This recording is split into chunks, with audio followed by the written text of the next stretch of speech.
চলে এসেছি রামাদান স্পেশাল একটি নতুন ইফতার রেসিপি নিয়ে। আসসালামু আলাইকুম এভরিওয়ান, সবাই কেমন আছেন? আশা করি সবাই খুব ভালো আছেন। সারাদিন রোজা রেখে ক্লান্তি দূর করার জন্য প্রাণ ঠান্ডা করার মতন একটি শরবত তৈরি করে ফেলেছি। আজকে বানিয়েছি খেজুর দিয়ে বাদাম দুধের শরবত। এই শরবতটা খেতেও যেমন মজার আর সব ক্লান্তি দূর করার জন্য কিন্তু পুরোই পারফেক্ট।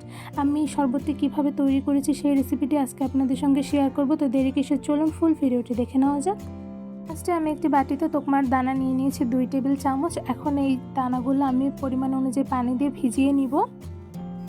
এবার একটি চামচের সাহায্যে আমি ভালোভাবে তোকমার দানাগুলো একটু নেড়ে নিচ্ছি যাতে প্রপারভাবে ভিজে যায়। আর আমি এই তোকমার দানাগুলো 20 থেকে 30 মিনিট একটি সাইডে ভিজিয়ে রেখে দিব। খেজুর বাদামের শরবত তৈরি করার জন্য নিয়ে নিয়েছি কিছু কাজু বাদাম, সাথে নিয়ে নিয়েছি কিছু কাঠবাদাম আর নিয়ে নিয়েছি ফ্রেশ খেজুর। এবার এই সবগুলো খেজুর আর বাদামগুলো আমি ভালোভাবে ধুয়ে ক্লিন করে নেব। তো এই পর্যায়ে আমি খেজুরগুলো ভালোভাবে ধুয়ে ক্লিন করে নিয়েছি। দেন একটি ছুরির সাহায্যে আমি খেজুরের মাঝ বরাবর কেটে খেজুর থেকে দানাটা ফেলে দিব। এবার আমি সবগুলো খেজুর সেম প্রসেসে ছুরির সাহায্যে কেটে দেন ভিতর থেকে দানাগুলো ফেলে দিব। খেজুর থেকে সবগুলো দানা ফেলে দেওয়ার পরে দেন আমি খেজুরগুলো ছোট ছোট টুকরো করে কেটে নিব। বাদাম থেকে খোসাগুলো ছাড়িয়ে নিয়েছি। দেন কাজু বাদাম আর কাঠবাদামগুলো আমি ভালোভাবে ধুয়ে নিয়েছি। এবারে ধুয়ে রাখা বাদামের মধ্যে দিয়ে দিচ্ছি সবগুলো টুকরো করে কেটে রাখা খেজুরগুলো। এবার এই বাদাম আর খেজুরের মধ্যে দিয়ে দিচ্ছি উষ্ণ গরম দুধ। এখানে আমি লিকুইড গরুর দুধ প্রায় 3 কাপের বেশি দিয়ে দিচ্ছি।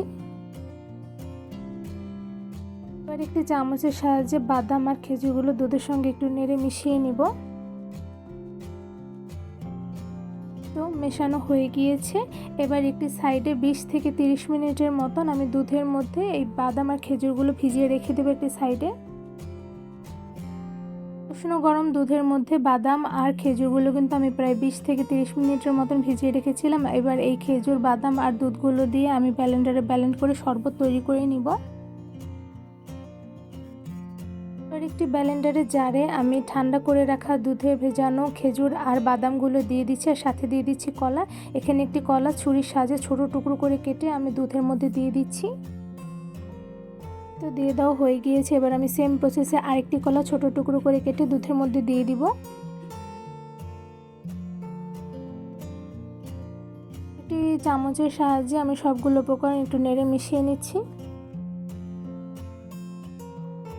এবার দুধে ভেজানো খেজুর বাদাম আর কলা আমি ভালোভাবে ব্লেন্ডারের সাহায্যে ব্লেন্ড করে নিব।